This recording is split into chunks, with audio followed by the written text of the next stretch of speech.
Well, hello, this is Brother Peter with tidbits from the Word. Having a computer glitch problem this morning because I'm very uneducated about this machine. And we were over in Numbers today, chapter 28 and verse 1. And God stepped out of heaven for a few minutes and came down on his mountain, and he was speaking with his servant Moses. Now Moses was a man like you and I. God had seen fit, though, to take what we would see as a complicated system of bringing everything about that he brought about with Moses. Now, because Moses was a human being, and because Moses was born of parents, he was born in sin, and because he was born at a period of time when the king was killing all the Jewish baby boys, his parents were forced to put him in the bulrushes in the water in a basket.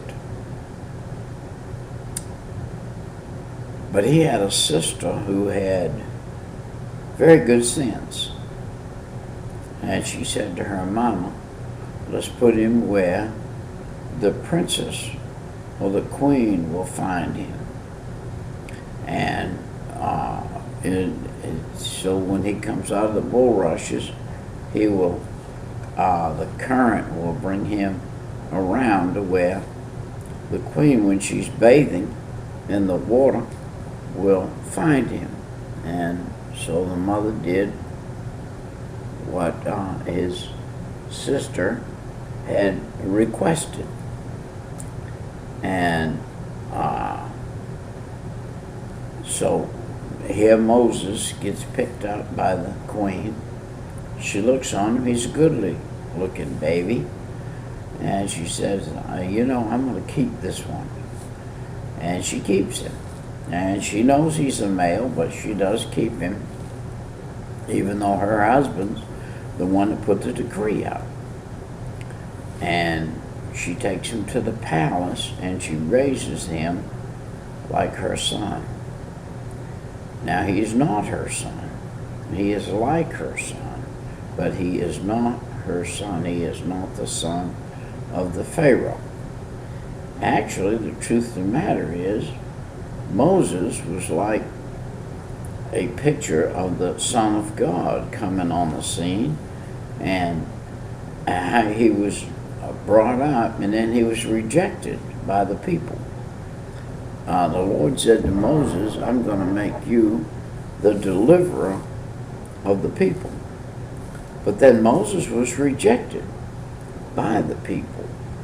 And he was rejected there because he was not Christ in the flesh, and he didn't have that power or anything. So he acted in the flesh. And when he acted in the flesh, he killed that Egyptian and got himself banished away from the people for several more years. So God dealt with him in the backside of the desert there for several more years and trained him. He had already been trained in the ways of the world. He knew the ways of the world. He knew how to kill an Egyptian instantly and buried him in the sand. Instantly, he knew how to do that.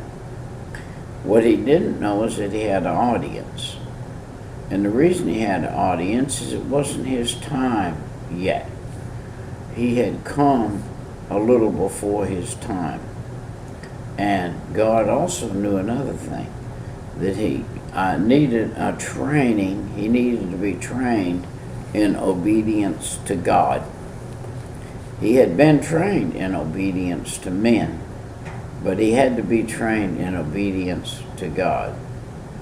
Well, in his training to be obedient to God, He had to be banished over there in the backside of the wilderness, and he had to find out some things.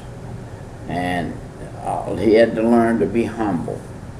Took him a long time to learn to be humble, but he had to learn. His father-in-law was a mean man at best.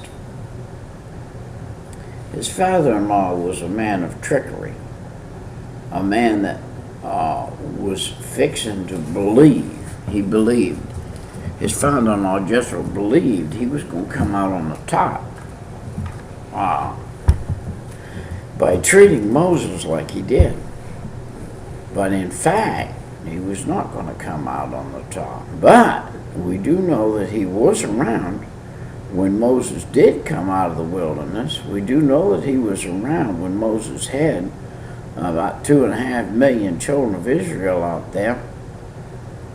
And he had them lined up from here to the moon in a line trying to get advice from him. And he's sitting in a tent giving them advice one-on-one. And the Bible said that his father-in-law, Jethro, come up there and said, hey, this is not the way to do it. Set you out some men. Give them authority. Make sure that they're godly men. They believe in the same God you believe in. Make sure they're going to follow the God of heaven. Make sure they can hear the God of heaven. And then you set them over groups and let them take the groups. And that's how God's always worked. God has always worked that way. How great is our God is the question I had on this series. Our God is so great that he has attention on us. He has attention on you and me. He knows the number of every hair on your head. He knows every sparrow that falls out of the sky. God knows everything. There are no surprises in God's world. God made the heaven. He made the earth. He made the air. Why did he make air? He made air for the earth. Why did he make air for the earth? Because he knew he was going to put some human beings on this earth that has to breathe that air. By the way, everything else on the earth has to breathe the same air. You take anything, take any plant, take anything, put it in something, suck all the air out of it, what's going to happen? It's going to go dormant or dead. And then while it's dormant, it doesn't produce. It doesn't do anything. Now God took a dormant earth that was buried in water, and he separated the water from above from the water beneath and pulled this world out. And when he pulled this earth out and he popped it out of the water, he designed it to become a living organism. And as it did, and he put the animals on it, and the birds and the bees and the trees, and then he put man. He designed the earth for man. Now the earth is God's ball. You or I might take a little small ball, rubber ball, and bounce it or whatever.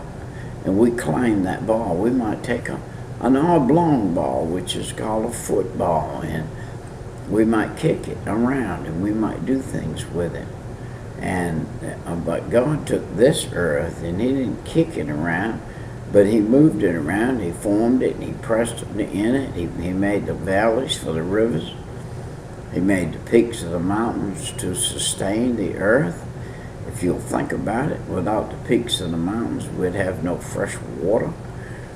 Without the cloud system and the system God put up there that makes the clouds, and the clouds come over the mountains and they drop the snow, and fresh water comes from the top of the mountain to the bottom of the mountain, makes the fertile crescents, makes the water come down. The water returns either to the ocean or back into the earth, comes back out again as fresh water, is used over and over and over again, filtered by the earth system. Only a God